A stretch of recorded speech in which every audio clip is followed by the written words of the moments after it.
Hi കൂട്ടുകാരെ, ഇന്ന് നമ്മൾ എടുക്കാൻ പോകുന്നത് ICA കുറിച്ചാണ്. ICA എന്ന് പറഞ്ഞ ഇമ്പോർട്ടന്റ് ആയിട്ടുള്ള ഒരു ടോപ്പിക്കാണ്. എക്സാമിനായിട്ട് ഒക്കെ കൂടുതലായിട്ട് കണ്ടുവരാറുണ്ട് ഈ ടോപ്പിക്ക്. എന്താണ് ICA എന്ന് പറഞ്ഞിട്ടുണ്ടേ? ഇന്റർനാഷണൽ കോപ്പറേറ്റീവ് അലയൻസിനെയാണ് നമ്മൾ ICA എന്നതുകൊണ്ട് ഉദ്ദേശിക്കുന്നത്. ICA വന്ന വർഷം ഏതാണ്? 19th ഓഗസ്റ്റ് 1895 ICA വന്നത്. ഇത് എവിടെയാണ് ഫൗണ്ട് ചെയ്തത്? ഇംഗ്ലണ്ടിലെ ലണ്ടനിലാണ് ഇത് ഫൗണ്ട് ചെയ്തത്. ഇതിന്റെ മോട്ടോ എന്താന്ന് വെച്ചാൽ യുണൈറ്റ്സ്, റെപ്രസെന്റ്സ് ആൻഡ് സർവീസ് എന്നുള്ളതാണ് ഇതിന്റെ മോട്ടോ. നമ്മൾ ഇതിൽ എക്സാമിന് പറ്റുന്ന ക്വസ്റ്റ്യൻസ് ടൈപ്പ് മോഡലാണ് പഠിപ്പിക്കുന്നത്. അപ്പം ഇതിൽ തന്നിരിക്കുന്ന പോയിന്റ്സ് ഒക്കെ അത്ര ഇമ്പോർട്ടന്റ് ആയിരിക്കും കേട്ടോ.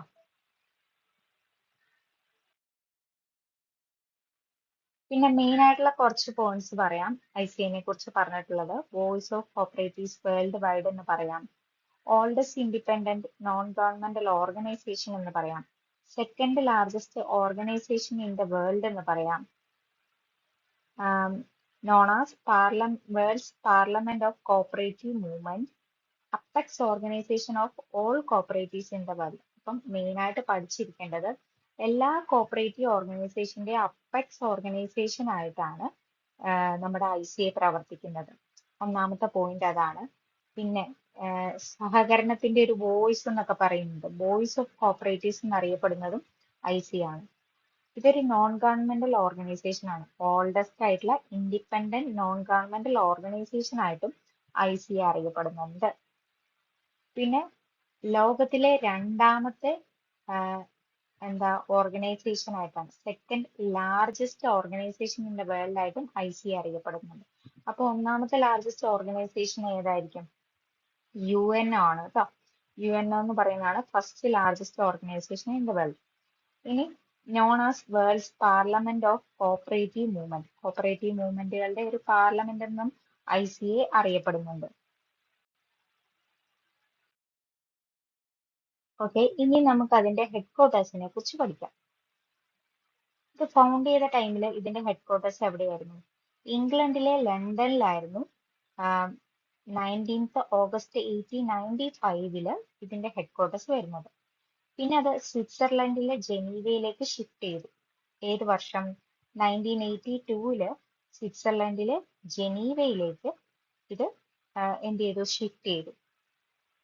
പിന്നെ 2013 വീണ്ടും ഇത് ഷിഫ്റ്റ് ചെയ്തു ബെൽജിയത്തിലെ ബ്രസൽസിലേക്ക്.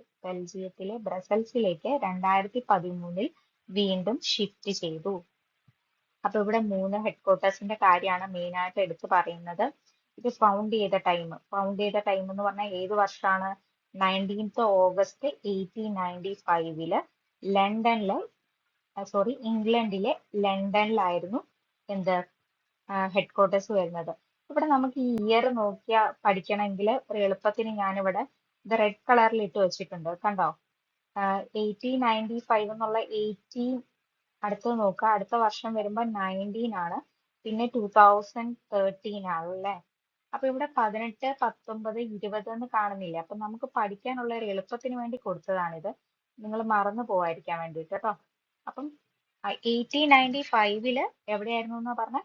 ഇംഗ്ലണ്ടിലെ ലണ്ടനിലായിരുന്നു. അതേപോലെ തന്നെ ഈ ഹെഡ് ക്വാർട്ടേഴ്സ് പഠിക്കാൻ ഒരു ഐഡിയ ഉണ്ട്. LGB എന്ന് പഠിച്ചാൽ മതി. LGBT എന്ന് അങ്ങനെ പറയണ്ട, LGB എന്ന് പറഞ്ഞിട്ടുണ്ടെങ്കിൽ നമുക്ക് അതിന്റെ ഒരു ഷോർട്ട് കട്ട് ജസ്റ്റ് ഓർത്തിരിക്കാൻ വേണ്ടി പറഞ്ഞാണ്. ലണ്ടൻ, ജനീവ, ബ്രസൽസ് എന്ന് കിട്ടാൻ വേണ്ടിയിട്ട് LGB എന്ന് ഓർത്തിരുന്നാൽ മതി. അപ്പൊ ഇവിടെ ഒന്നാമത് നമ്മുടെ ഹെഡ് ക്വാർട്ടേഴ്സ് പറഞ്ഞു 19th ഓഗസ്റ്റ് 1895 ലണ്ടനിൽ ആയിരുന്നു എന്ത് വരുന്നത്? ഹെഡ് ക്വാർട്ടേഴ്സ് വരുന്നത്. പിന്നെ അത് ജനീവ എന്ന് പറയുന്നത് സ്വിറ്റ്സർലൻഡിൽ ഉള്ളതാണ്. അപ്പൊ സ്വിറ്റ്സർലൻഡില് ജനീവയിലേക്ക് ആയത് ഏത് വർഷമാണ്? 1982 കേട്ടോ. ഈ 82 ഒക്കെ നിങ്ങൾ തന്നെ ഓർത്തിരിക്കണം, ഞാൻ ഏകദേശം പഠിക്കാനുള്ള ഒരു ഐഡിയ പറഞ്ഞു തന്നതാണ്. അപ്പൊ 1982 ജനീവയിലേക്ക് മാറി. പിന്നെ ബെൽജിയത്തിലുള്ള ബ്രസൽസിലേക്ക് ഷിഫ്റ്റ് ചെയ്തു 2013. അപ്പൊ ഇപ്പൊ 3 വർഷം നമ്മൾ പഠിച്ചു കാണും. 1895, 1982, 2013. LGB എന്ന് പറയുമ്പോൾ ലണ്ടൻ, ജനീവ, ബ്രസൽസ്. ഓക്കെ അല്ലേ? ഇനി നമുക്ക് അടുത്ത പോർഷനിലേക്ക് കിടക്കാം. ഇനി നമുക്ക് കുറച്ച് ഇയർ ആണ് പഠിക്കേണ്ടത്. ഇതിൻ്റെ അകത്ത് ഇയർ ഒക്കെ അത്യാവശ്യം ഇമ്പോർട്ടൻ്റ് ആണ്. അപ്പം ആദ്യമായിട്ട് 1896 ICA കൺഫേം ചെയ്യുന്നുണ്ട് political and religious neutrality. Political and religious neutrality confirm ചെയ്യുന്നത് ഏത് വർഷമാണ്? 1896 കേട്ടോ. ഇനി ഫസ്റ്റ് ഡിക്ലറേഷൻ അബൌട്ട് പീസ്, പീസിനെ കുറിച്ച് പറയുന്നത് ഏത് വർഷമാണ്? 1902 ഫസ്റ്റ് ഡിക്ലറേഷൻ അബൌട്ട് പീസ്. ഇനി 1903 Centrosoyus retrieve from ICA. Centrosoyus ICAയിൽ നിന്ന് റിട്രീവ് ചെയ്തത് 1903. 1902 എന്തായിരുന്നു സംഭവിച്ചത്? First declaration about peace. അതേപോലെ political and religious neutrality confirm ചെയ്തത് ഏത് വർഷമാണ്? 1896 കേട്ടോ. ഇനി ULCCS got permanent membership in ICA. ഏത് വർഷമാണ് ULCCSന് പെർമനന്റ് മെമ്പർഷിപ്പ് കിട്ടിയത്? 2019. ULCCSന്റെ ഫുൾ ഫോം അറിയാവോ നിങ്ങൾക്ക്? ULCCS എന്ന് പറഞ്ഞിട്ടുണ്ട് Uralungal labour contract cooperative society. അപ്പം ഇതിന്റെ സ്ഥലം എവിടെയാണെന്ന് അറിയാവോ? കോഴിക്കോടാണ് കേട്ടോ. കോഴിക്കോടുള്ള വടകരയാണ് ULCCSന്റെ സെന്റർ വരുന്നത്. ഇതിന് പെർമനന്റ് മെമ്പർഷിപ്പ് കിട്ടിയ വർഷം 2019. ഇത്രയും കാര്യങ്ങൾ ഓക്കെ ആണോ? നമ്മൾ പഠിച്ചു 1903 എന്തായിരുന്നു സംഭവിച്ചത്? സെൻട്രോസോയിസ് ICSൽ നിന്ന് റിട്രീവ് ചെയ്തു. 1902 എന്ത് സംഭവിച്ചു? ഫസ്റ്റ് ഡിക്ലറേഷൻ അബൌട്ട് പീസ്, പീസിനെ കുറിച്ച് ഒരു ഡിക്ലറേഷൻ വന്നു.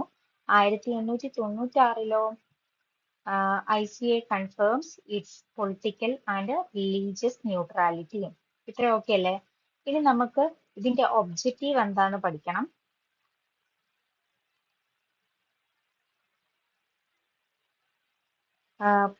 ഒന്നാമത്തെ ഒബ്ജക്റ്റീവ് എന്താ പറയുന്നത്? To promote and protect cooperative values and principles.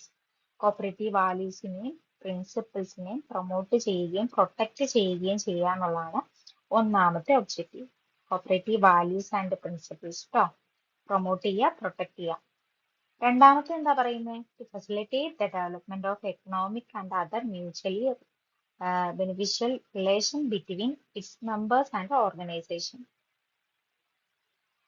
Economic ആയിട്ടുള്ള ഡെവലപ്മെന്റ് അതാണ് മെയിൻ ആയിട്ട് ഉദ്ദേശിക്കുന്നത്. മെമ്പർ ഓർഗനൈസേഷന്റെ ഒക്കെ എക്കണോമിക് ഡെവലപ്മെന്റ് ഫെസിലിറ്റേറ്റ് ചെയ്യുക എന്നുള്ളതാണ് രണ്ടാമത്തെ ഒബ്ജക്റ്റീവ് ആയിട്ട് പറയുന്നത്.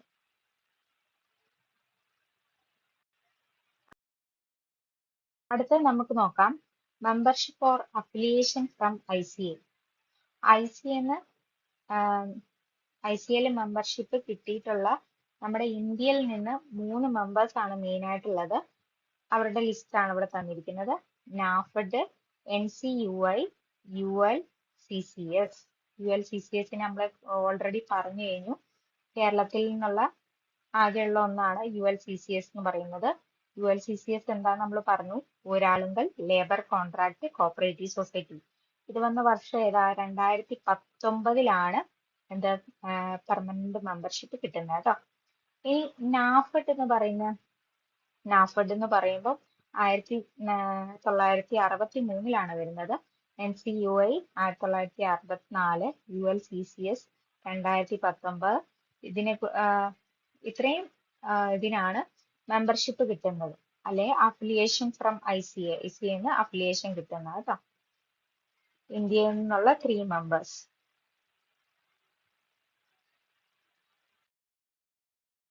ഓക്കെ, അടുത്തത് നമുക്ക് പറയാം 2022-26 കാലഘട്ടത്തില് ഇന്ത്യയിൽ നിന്നുള്ള ഒരു ബോർഡ് മെമ്പർ ആയിട്ടുള്ള ആളാണ് ആദിത്യ യാദവ്.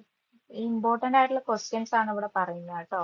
അപ്പം ഇയർ ഒക്കെ കണ്ടിട്ട് നിങ്ങൾ പേടിക്കേണ്ട, പക്ഷേ ഇത് പഠിച്ചിരുന്നേ പറ്റുള്ളൂ. ഏത് ടൈപ്പ് ക്വസ്റ്റ്യൻ ഏതാ വരുന്നത് നമുക്ക് പറയാൻ പറ്റില്ല. അപ്പം 2022-26 കാലഘട്ടത്തിൽ ആദിത്യ യാദവ് ആണ് ബോർഡ് മെമ്പർ ഫ്രം ഇന്ത്യ. ഇനി ഫസ്റ്റ് വുമൻ പ്രസിഡന്റ് ഓഫ് ICAന്റെ ഫസ്റ്റ് വുമൻ പ്രസിഡന്റ് ആയിരുന്നു 2009 ഡെയിൻ പോളിംഗ് ഗ്രീൻ എന്ന് പറഞ്ഞ ആളാണ് ആദ്യത്തെ first woman president of ICA. പിന്നെ 2013 കോപ്പ് എന്ന് പറഞ്ഞിട്ടുള്ള COOP എന്ന് പറഞ്ഞിട്ടുള്ള ഒരു ഗ്ലോബൽ മാർക്ക് ICA ഇൻട്രൊഡ്യൂസ് ചെയ്തു. കോപ്പറേറ്റീവ്സിന് വേണ്ടിയിട്ട് ICA ഇൻട്രൊഡ്യൂസ് ചെയ്തത് 2013 പിന്നെ ഡെയിൻ പോളിംഗ് ഗ്രീൻ കഴിഞ്ഞിട്ട് അത് കഴിഞ്ഞ് വന്നിട്ടുള്ള വുമൻ പ്രസിഡന്റ് ആണ് മോണിക് എഫ് ലൂറക്സ് എന്ന് പറയുന്ന ആളാണ്. 2015-17 കാലഘട്ടത്തിലാണ് അവര് പ്രസിഡന്റ് ആയിട്ട് വന്നിട്ടുള്ളത്. അപ്പം ഒന്നും കൂടി ഇത്രയും നമുക്ക് നോക്കാം. 2022-26 കാലഘട്ടത്തിലെ board member from India Aditya Yadav ആണ്. 2009 Dame Pauline Green first woman president ആയിട്ട് സ്ഥാനമേറ്റു. ICAന്റെ ഫസ്റ്റ് വുമൻ പ്രസിഡന്റ് ആയിട്ട് സ്ഥാനമേറ്റത് ആരാന്ന് ചോദിച്ചാൽ എന്താ പറയാ? Dame Pauline Green. പിന്നെ അത് കഴിഞ്ഞിട്ട് വന്നിട്ടുള്ള വുമൻ പ്രസിഡന്റ് ആരാണ്? മോണിക് എഫ് ലൂറക്സ് ആണ്. 2015-17 കാലഘട്ടത്തിലാണ് അവര് വന്നത്. പിന്നെ 2013 കോപ്പ് എന്ന് പറഞ്ഞിട്ടുള്ള ഒരു ഗ്ലോബൽ മാർക്ക് കോപ്പറേറ്റീവ്സിന് വേണ്ടി കൊണ്ടുവന്നു. ICA ഇൻട്രൊഡ്യൂസ് ചെയ്തതാണത്. അത് ഏത് വർഷമാണ്? 2013. ഇത്ര ഓക്കെ അല്ലേ? ഇനി അടുത്ത പറയുന്നത് ICAക്ക് 2 പ്രസിഡന്റ് ഉണ്ടായിരുന്നു. 2 വർഷങ്ങളിലായിട്ട് 2 പ്രസിഡന്റുമാരുണ്ടായിരുന്നു. അത് ഏതൊക്കെ വർഷമാണെന്നാണ് ചോദിക്കുന്നത്. 1895-ലും 1907-ലും ICA ഹാസ് 2 പ്രസിഡന്റ്. 1895 ആരൊക്കെയാണെന്ന് നമുക്ക് നോക്കാം. Earl Grey and Henry William wolf. Earl Grey and Henry William wolf എന്ന് പറഞ്ഞ ആൾക്കാരാണ് 1895 പ്രസിഡന്റ് ആയിട്ടുണ്ടായിരുന്നു. 1907 ഏൾ ഗ്രേയും വില്യം മാക്സ്വെല്ലും ആയിരുന്നു പ്രസിഡന്റ് ആയിട്ടുണ്ടായിരുന്നത്. 1907 ഏൾ ഗ്രേ ആൻഡ് വില്യം മാക്സ്വെല്ലും 1895 ഏൾ ഗ്രേയും ഹെൻറി വില്യം വോൾഫും ആയിരുന്നു പ്രസിഡന്റുമാരായിട്ടുണ്ടായിരുന്നത്. ഇനി 1963 സെക്രട്ടറി പോസ്റ്റ് ICA ടെർമിനേറ്റ് ചെയ്തു. ICA എന്ത് ചെയ്തു? സെക്രട്ടറി പോസ്റ്റ് എടുത്തു കളഞ്ഞത് ഏത് വർഷമാണ്? 1963 സെക്രട്ടറി പോസ്റ്റ് ടെർമിനേറ്റ് ചെയ്തത്. പിന്നെ 2020 ICA 125 ഇയേഴ്സ് ഓഫ് ആനിവേഴ്സറി ആയിട്ട് 125ാം ആനിവേഴ്സറി ആയിട്ട് ICA സെലിബ്രേറ്റ് ചെയ്തത് 2020 പിന്നെ ICWS എസ്റ്റാബ്ലിഷ് ചെയ്തത് 1924 സെപ്റ്റംബറിലാണ്. ICA എസ്റ്റാബ്ലിഷ് ചെയ്ത ICWS. എന്താണ് ICWS എന്ന് പറഞ്ഞാൽ? ഇന്റർനാഷണൽ കോപ്പറേറ്റീവ് ഹോൾസെയിൽ സൊസൈറ്റി ആണ്. ഇതൊരു ഇന്റർനാഷണൽ ട്രേഡ് പ്രൊമോട്ട് ചെയ്യാൻ വേണ്ടിയിട്ടുള്ള ഒരു സൊസൈറ്റി ആയിരുന്നു ICWS. ICWS ഏത് വർഷമാണ് വന്നതെന്ന് പറഞ്ഞ 1924 സെപ്റ്റംബറിൽ ഗെൻഡ് എന്ന് പറഞ്ഞ സ്ഥലത്തായിരുന്നു എസ്റ്റാബ്ലിഷ് ചെയ്തത് കേട്ടോ. ഇനി ICETT ഫോം ചെയ്തത് 2018. ICETT എന്ന് പറഞ്ഞാൽ എന്താ? International cooperative entrepreneurship think tank എന്ന് പറയുന്നതാണ് എന്ത്? ICETT ട്ടോ. International cooperative entrepreneurship think tank എന്ന് പറയുന്നതാണ് ICETT. ഏത് വർഷം വന്നു? 2018 വന്നത്. ഇനി 2012 ഇന്റർനാഷണൽ ഇയർ ഓഫ് കോപ്പറേറ്റീവ്സ് എന്നറിയപ്പെടുന്നത് 2012. യുണൈറ്റഡ് നാഷൻസിന്റെ ജനറൽ അസംബ്ലിയിലാണ് ഡിക്ലെയർ ചെയ്തത് 2012 ഇന്റർനാഷണൽ ഇയർ ഓഫ് കോപ്പറേറ്റീവ്സ് ആണെന്ന്. പിന്നെ ഇത്രയും ഓക്കെ ആണോ? ഒന്നും കൂടെ ഇതിനെ കുറിച്ച് പറയണോ? 2022-26 കാലഘട്ടത്തില് ആദിത്യ യാദവ് ആയിരുന്നു ബോർഡ് മെമ്പർ ഫ്രം ഇന്ത്യ. പിന്നെ ഡെയിൻ പോളിംഗ് ഗ്രീൻ എന്ന് പറയുന്ന ആളായിരുന്നു ഫസ്റ്റ് വുമൻ പ്രസിഡന്റ്. ICAന്റെ ഫസ്റ്റ് വുമൻ പ്രസിഡന്റ് എന്നറിയപ്പെടുന്നത് ഡെയിൻ പോളിംഗ് ഗ്രീൻ ആയിരുന്നു 2009. 2013 കോപ്പ് എന്ന് പറഞ്ഞ ഒരു ഗ്ലോബൽ മാർക്ക് കോപ്പറേറ്റീവ്സിന് വേണ്ടിയിട്ട് ICA ഇൻട്രൊഡ്യൂസ് ചെയ്തത്. പിന്നെ ഡെയിൻ പോളിംഗ് ഗ്രീൻ കഴിഞ്ഞിട്ട് 2015-17 കാലഘട്ടത്തിലാണ് വേറൊരു വുമൻ പ്രസിഡന്റ് കൂടി വന്നത്. മോണിക് എഫ് ലൂറക്സ് എന്നായിരുന്നു അവരുടെ പേര്. 1895 1907 രണ്ട് പ്രസിഡന്റുമാർ വീതം ഉണ്ടായിരുന്നു. 1895 ഏൾ ഗ്രേയും ഹെൻറി വില്യം വോൾഫും ആയിരുന്നു പ്രസിഡന്റ് ആയിട്ടുണ്ടായിരുന്നത്. 1907 ഏൾ ഗ്രേയും വില്യം മാക്സ്വെല്ലും ആയിരുന്നു പ്രസിഡന്റുമാരായിട്ടുണ്ടായിരുന്നത്. ഏത് വർഷമാണ് ICA സെക്രട്ടറി പോസ്റ്റ് ടെർമിനേറ്റ് ചെയ്ത് കളഞ്ഞത്? 1963 1963 സെക്രട്ടറി പോസ്റ്റ് എടുത്തു കളഞ്ഞത്. 125ാമത്തെ ആനിവേഴ്സറി സെലിബ്രേറ്റ് ചെയ്തത് ഏത് വർഷമാണ്? ICA അതിന്റെ 125ാമത്തെ ആനിവേഴ്സറി സെലിബ്രേറ്റ് ചെയ്തത് 2020 കേട്ടോ. 2020. 1924 സെപ്റ്റംബറിലാണ് ഗെൻഡിലാണ് ICWS എസ്റ്റാബ്ലിഷ് ചെയ്തത്. ICWS എന്ന് പറഞ്ഞാൽ ഇന്റർനാഷണൽ കോഓപ്പറേറ്റീവ് ഹോൾസെയിൽ സൊസൈറ്റി. ഇനി 2018 ICETT international cooperative entrepreneurship think tank എന്ന് പറയുന്ന ഇത് ഫോം ചെയ്തത്. ഇനി 2012 ഇന്റർനാഷണൽ ഇയർ ഓഫ് കോഓപ്പറേറ്റീവ്സ് എന്നറിയപ്പെട്ടത് 2012. ഇത്രയും ഓക്കെ അല്ലേ?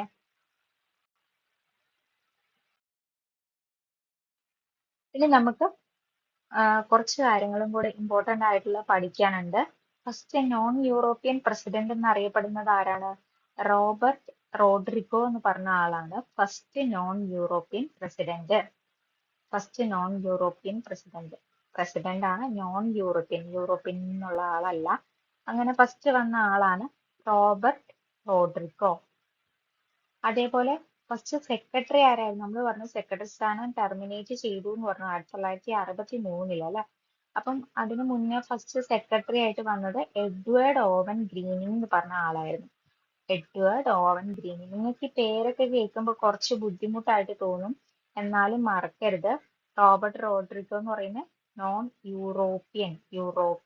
അതിൽ 6 ഇല്ലേ, 6 വെച്ച് പഠിച്ചാൽ മതി. Robert Rodrigo first non European president. Edward Owen Greening എന്ന് കാണുമ്പോൾ സെക്രട്ടറിന്ന് ഓർത്താൽ മതി. സെക്രട്ടറി ഒരു ഗ്രീനറി ആയിട്ടുള്ള ആളാന്നൊക്കെ ഓർത്താൽ മതി. Edward Owen Greening first secretary. ഇനി first ICA executive member from ഇന്ത്യയിൽ നിന്നുള്ള ഫസ്റ്റ് ICA എക്സിക്യൂട്ടീവ് മെമ്പർ ആയിരുന്നു രാംദാസ് പാണ്ഡലു എന്ന് പറഞ്ഞ ആളായിരുന്നു first ICA executive member from India. Executive member ആണ് രാംദാസ് പാണ്ഡലു ട്ടോ, ഇന്ത്യയിൽ നിന്നുള്ള. ഇനി പ്രസിഡന്റ് എന്ന് പറഞ്ഞു പഠിക്കുന്നത് നമ്മളെ ഏരിയൽ എൻട്രിക് ഗുവാർക്കോ. പേര് കേട്ടിട്ട് പേടിക്കുന്നുണ്ടാവില്ല, പക്ഷെ പേടിക്കാനൊന്നുമില്ല. നമ്മൾ എന്തെങ്കിലും ഇപ്പൊ ഒരു ഇത് വെച്ച് പഠിച്ചിട്ടുണ്ടെങ്കിൽ മാർക്കില്ല. ഏരിയൽ എൻട്രിക് ഗുവാർക്കോ എന്ന് പറഞ്ഞ ആളാണ് പ്രസിഡന്റ്. പിന്നെ ഡയറക്ടർ ജനറൽ എന്ന് പറയുന്നത് ജെറോയിം ഡഗ്ലസ്. ഈ ജെറോയിം ഡഗ്ലസ് ഓർത്തിരിക്കാൻ ഒരു വഴി പറഞ്ഞുതരാം. ഡയറക്ടർ ജനറൽ അല്ലേ, അപ്പം അയാൾ ഒരു ഇമ്പോർട്ടന്റ് ആയിട്ടുള്ള വ്യക്തിയാണല്ലോ. അപ്പം ജെറോയിന് പകരം ഹീറോയിൻ എന്ന് പഠിച്ചാൽ മതി. ഡയറക്ടർ ജനറൽ ഒരു ഹീറോ ആണെന്ന് ഓർത്താൽ മതി. ഹീറോയിൻ എന്നല്ല, ഹീറോ ആണെന്ന് ഓർത്താൽ മതി. അപ്പം ജെറോയിം ഡഗ്ലസ് എന്നുള്ള പേര് മറക്കരുത്. ജെറോയിം ഡഗ്ലസ് ആണ് director general. President Ariel Enrique Guarco. First ICA executive member from India Ramdas Pandalu. First secretary Edward Owen Greening. First non European president ആരായിരുന്നു? ഇതിൽ നോക്കാതെ എന്ന് പറഞ്ഞേ, റോബർട്ട് റോഡ്രിഗോ. ഇത്ര ഓക്കെ അല്ലേ? അടുത്ത ക്വസ്റ്റ്യൻ എടുക്കാം അല്ലെ. ഇനി ICAന്റെ ബോർഡ് മെമ്പേഴ്സ് ആരൊക്കെയാണ്, എത്ര വർഷം ഉണ്ടെന്നാണ് പറയുന്നത്. 4 വർഷമാണ് ഇതിന്റെ ടേം വരുന്നത്. ഇതിന്റെ അകത്ത് ഒരു പ്രസിഡന്റ് ഉണ്ടാവും, 4 വൈസ് പ്രസിഡന്റുമാരുണ്ടാവും, 8 സെക്ടറൽ ഓർഗനൈസേഷനിൽ നിന്ന് 4 റെപ്രസെന്റേറ്റീവ്സ് വീതം ഉണ്ടാവും. യൂത്ത് റെപ്രസെന്റേറ്റീവ് ഉണ്ടാവും. ജെൻഡർ ഈക്വാലിറ്റി കമ്മിറ്റിന്ന് ഒരാളുണ്ടാവും. അതർ മെമ്പേഴ്സ് ICA ബോർഡിന്റെ അതർ മെമ്പേഴ്സിൽ നിന്ന് 15 പേരുണ്ടാവും. അപ്പം മൊത്തം കിട്ടിയില്ലേ? പ്രസിഡന്റ്, വൈസ് പ്രസിഡന്റ്, 8 സെക്ടറൽ ഓർഗനൈസേഷനിൽ നിന്ന് 4 പേര് വീതം, യൂത്ത് റെപ്രസെന്റേറ്റീവ്, ജെൻഡർ ഈക്വാലിറ്റി കമ്മിറ്റിയിൽ നിന്നും, പിന്നെ ICA ബോർഡിലെ അതർ മെമ്പേഴ്സിൽ നിന്ന് 15 പേര്. ഇത്രയാണുള്ളത് കേട്ടോ. ഇനി പറയുന്നത് ICAന്റെ ഹയസ്റ്റ് അതോറിറ്റി എന്നറിയപ്പെടുന്നത് ജനറൽ അസംബ്ലിയാണ്. General assembly is the highest authority of ICA. ഇത് meets every year. അപ്പൊ എല്ലാ വർഷവും ഇത് എന്ത് ചെയ്യുന്നുണ്ട്, മീറ്റ് ചെയ്യുന്നുണ്ട് ജനറൽ അസംബ്ലി. ഇത് ഹയസ്റ്റ് അതോറിറ്റി ആണ്, മറന്നു പോകരുത് കേട്ടോ. ഇനി കോപ്പറേറ്റീവ് കോൺഗ്രസിനെ സുപ്രീം ബോഡി ആയിട്ട് കണക്കാക്കുന്നു. Cooperative congress is the supreme body. ICAന്റെ കോൺഗ്രസ് കൺവീൻ ചെയ്യുന്നത് സ്പെഷ്യൽ ഒക്കേഷൻസിലാണ്. അപ്പം അതിൽ മാക്സിമം റെപ്രസെന്റേറ്റീവ് 25 പേര് വരെ ലിമിറ്റ് ചെയ്ത് വെച്ചിട്ടുണ്ട്. ഒരു കൺട്രിയിൽ 25 പേര് വരെ മാത്രമേ ഈ കോൺഗ്രസിൽ പങ്കെടുക്കാൻ പാടുള്ളൂ. ഓക്കെ അല്ലേ? General assembly is the highest authority of ICA, meets every year. Cooperative congress എന്ന് പറയുന്നതാണ് സുപ്രീം ബോഡി. ICAന്റെ കോൺഗ്രസ് സ്പെഷ്യൽ ഒക്കേഷൻസിലാണ് കൺവീൻ ചെയ്യുന്നത്.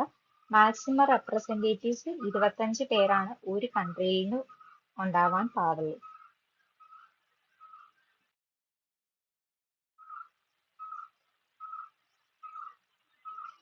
ICAക്ക് ഇൻഡിവിജ്വൽ പാർട്ണർഷിപ്പ് ഉണ്ട്. Partnership agreement with ILO, FAO, UNESCO. ഇത്രയായിട്ടാണ് ഇൻഡിവിജ്വൽ പാർട്ണർഷിപ്പ് ഉള്ളത് കേട്ടോ. ICA has individual partnership with agreement with ILO, FAO, UNESCO. ഇനി CMAS എന്ന് പറഞ്ഞ ടൈമിനെ കുറിച്ച് പഠിക്കാം. എന്താണ് CMAS എന്ന് പറഞ്ഞാൽ? Cooperative education materials advisory service. Cooperative education materials advisory service. Cooperative education materials advisory service നിങ്ങൾ പഠിച്ചു കാണല്ലോ അല്ലെ? ഓക്കെ, ഇതെന്താ ചെയ്യുന്നത്? Provide training and advice on cooperative education. Provide training and advice on cooperative education. Cooperative education എന്ത് കൊടുക്കുന്നു? ട്രെയിനിങ്ങും അഡ്വൈസും ഒക്കെ പ്രൊവൈഡ് ചെയ്യാണ് CMAS ചെയ്യുക. CMAS എന്ന് പറഞ്ഞാൽ cooperative education materials advisory services. International year of cooperatives എന്നറിയപ്പെടുന്നു. 2012 ആണ്. അതിന്റെ theme cooperative enterprises build A better world. ഒരു ബെറ്റർ വേൾഡ് എന്റർപ്രൈസസ് ആണ് ബിൽഡ് ചെയ്യുന്നതെന്നാണ് ഇതിന്റെ തീം പറയുന്നത്.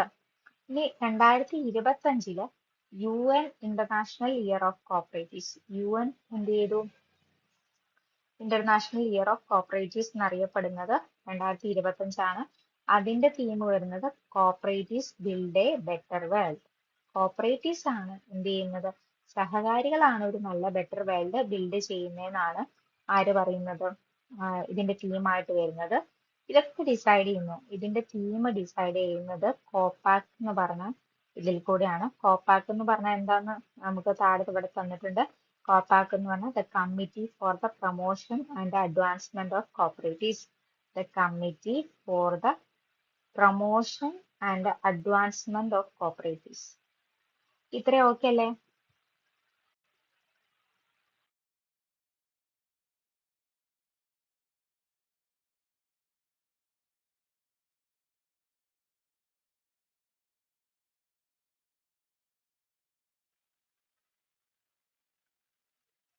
ഓക്കെ, ഇനി ഇതിന്റെ റീജിയണൽ ഓഫീസേഴ്സ്. ഇപ്പൊ നിങ്ങൾ അത്യാവശ്യം ലോങ് ആയി പോയിട്ടുണ്ടല്ലോ വീഡിയോ, പക്ഷെ ഇത് ഇമ്പോർട്ടന്റ് ആയിട്ടുള്ള മാത്രം പറയുമ്പോൾ ഇതൊക്കെ ഉൾപ്പെടുത്തണം, ഇല്ലാതെ പറ്റില്ല.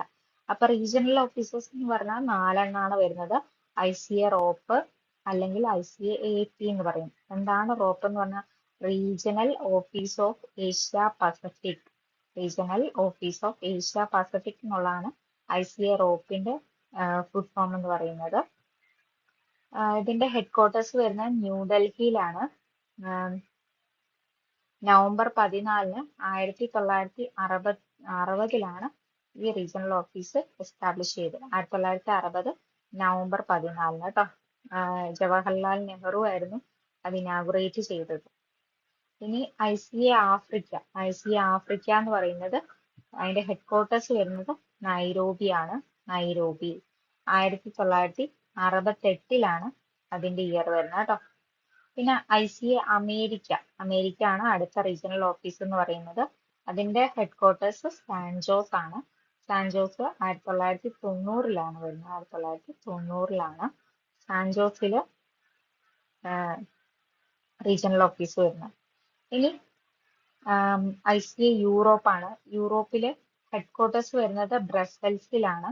2005 ഇത് വരുന്നത്. 2005 ബ്രസൽസിൽ. അപ്പം ഇപ്പൊ 4 റീജിയണൽ ഓഫീസേഴ്സ് മെയിൻ ആയിട്ട് നമ്മൾ പഠിച്ചു. ICA Europe, ICA Africa, ICA America, ICA Europe. Okay അല്ലേ? Europe, Africa, America, Europe. ഇതില് ICA യൂറോപ്പിന്റെ ന്യൂഡൽഹിയിലായിരുന്നു. 1960 ഇയർ വരുന്നത്. ICA ആഫ്രിക്ക എന്ന് പറയുന്നതോ, ICA ആഫ്രിക്ക എന്ന് പറയുമ്പോൾ ആഫ്രിക്കന്റെ എവിടെയായിരുന്നു? നൈറോബി അല്ലെ? 1968. പിന്നെ ICA അമേരിക്കന്റെ സാൻജോസ് എന്ന് പറയുന്നതാണ് ഹെഡ്ക്വാർട്ടേഴ്സ് വരുന്നത്. 1990 അല്ലെ? 1990 ഇയർ വരുന്നത്. പിന്നെ ICA യൂറോപ്പിന്റെ ഹെഡ്ക്വാർട്ടേഴ്സ് ബ്രസൽസ് ആണ് വരുന്നത്. ബ്രസൽസിൽ ഏത് വർഷമാണ്? 2005 വരുന്നത്. ഓക്കെ.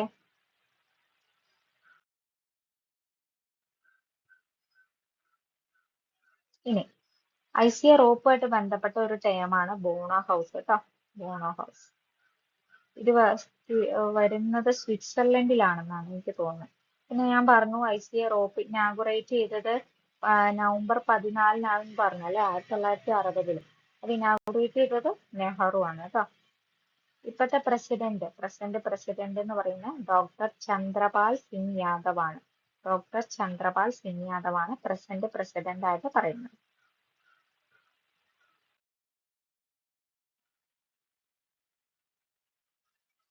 ഇനി മറ്റേ നമ്മൾ നേരത്തെ പഠിച്ചു സെക്ടറൽ ഓർഗനൈസേഷൻ. 8 സെക്ടറൽ ഓർഗനൈസേഷനിൽ 4 റെപ്രസെന്റേറ്റീവ്സ് വീതം ഉണ്ടാവും എന്ന് പഠിച്ചു. ആ 8 സെക്ടറൽ ഓർഗനൈസേഷൻസ് ഏതൊക്കെയാണെന്നാണ് ഇവിടെ കൊടുത്തിരിക്കുന്നത്. ICAO, ICFO, ഇക്കോപ്പ എന്ന് നമുക്ക് പഠിക്കാം. ICDA, ICMIF, CCW, CHI, IHCO. ഇനി ICAO എന്ന് പറഞ്ഞാൽ ഇന്റർനാഷണൽ കോപ്പറേറ്റീവ് അഗ്രികൾച്ചറൽ ഓർഗനൈസേഷൻ ആണ്.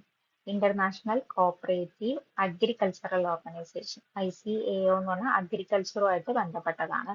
1951 അത് എസ്റ്റാബ്ലിഷ് ചെയ്തത്. International cooperative agriculture organisation establish ചെയ്തത് 1951. ഇനി ICFO എന്ന് പറഞ്ഞാൽ ഫിഷറീസുമായിട്ട് ബന്ധപ്പെട്ടാണ്. International fisheries cooperative organisation. International fisheries cooperative organisation. ഇനി കിക്കോപ്പ എന്ന് പറഞ്ഞാൽ international organisation of industrial and service cooperatives. Industrial and service cooperatives. ഈ കിക്കോപ്പന്റെ ഹെഡ്ക്വാർട്ടേഴ്സ് വരുന്നത് ബ്രസൽസിലാണ്. 1947 വർഷം. 1947. അടുത്തത് ICDA, ഇക്ബ അല്ലെ? ICAO, ICFO, ഇക്കോപ്പ, ICDA. ICDA full form international cooperative banking association. International cooperative banking association എന്നാണ് ഇക്ബ, ICDA അറിയപ്പെടുന്നത്. ഇനി ICMIF ആണത് മ്യൂച്വൽ ഇൻഷുറൻസുമായിട്ട് ബന്ധപ്പെട്ടാണ്. എന്താ ഫുൾ ഫോം നോക്കാം. International cooperative mutual insurance federation. International cooperative mutual insurance federation. അടുത്തത് CCW, consumer cooperative world wide. നിങ്ങൾക്ക് അറിയായിരിക്കും, consumer cooperative world wide, CCW. അടുത്തത് CHA ആണ്. CHI എന്ന് പറഞ്ഞാൽ cooperative housing national. Cooperative housing international. Cooperative housing international. അങ്ങനെ തന്നെ പഠിക്കുക.